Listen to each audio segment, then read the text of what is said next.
Dans ce quick tip, nous allons voir comment créer une courbe 3D à partir d'une vue en plan. En préparant un exercice pédagogique, je suis tombé sur ce tabouret de Charlotte Perriand qui constituait un bon exercice de modélisation. Néanmoins, seules les vues projetées étaient disponibles, la vue de face notamment et la vue de dessus. Comment, à partir de ces vues, obtenir la vraie courbe 3D qui peut servir de base à l'extrusion ici de la courbe fermée pour constituer le pied du tabouret. Par vrai, je m'explique. Si je bascule maintenant en vue de perspective et que j'active donc la courbe 3D correctement dessinée, je sélectionne les deux et celle-ci se superimpose, se juxtapose donc dans la vue. Si j'active maintenant des codes, simplement pour illustrer la situation. Donc la projection de celle-ci est de 28 mm, néanmoins, sa dimension réelle, ici du pied, est de 32,5. Si j'alignais cette courbe telle que, pour venir la positionner donc, à son emplacement, donc son emplacement, si je rebascule dans la vue de face, est positionné sur une ligne ici qui forme un angle de 30 degrés, avec l'axe des X.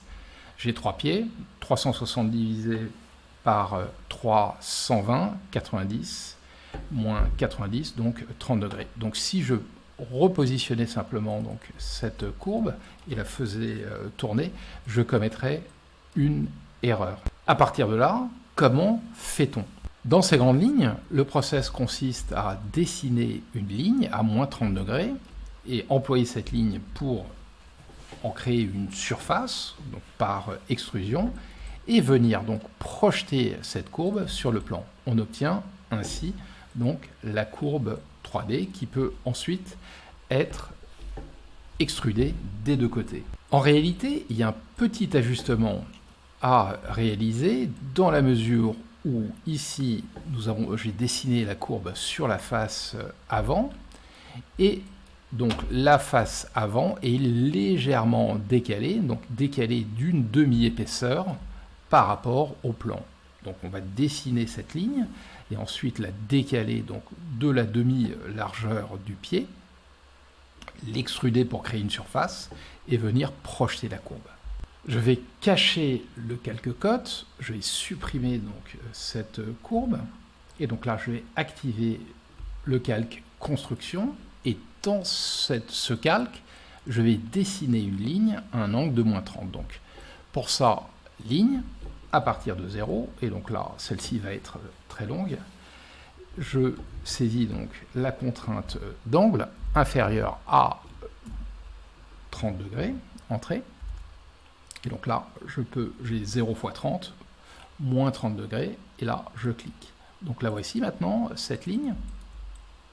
Comme évoqué, donc cette ligne représente ici le milieu du pied. Donc pour ça, je vais la décaler de la demi-épaisseur. Cette épaisseur, donc je l'ai mesurée par ailleurs. Donc pour ça, je fais un décalage. Donc celle-ci est de 40.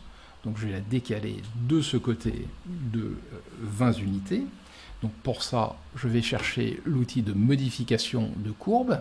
Et là, décaler une courbe, décaler une courbe, je la sélectionne, je précise que la distance est de 20, entrée, et donc je vérifie que nous avons donc sommé aucun et bouché aucun.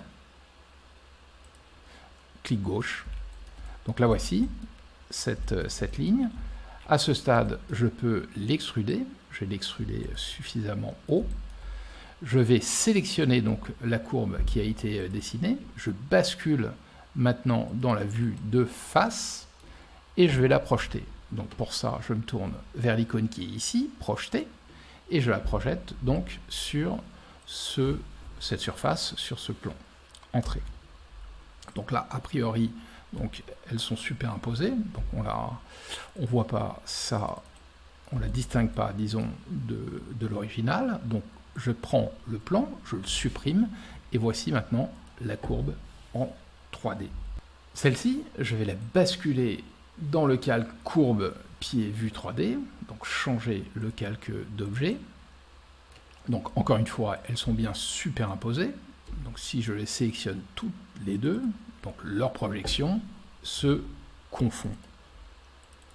J'active maintenant le calque solide pied, et donc je sélectionne la courbe solide, extruder une courbe plane.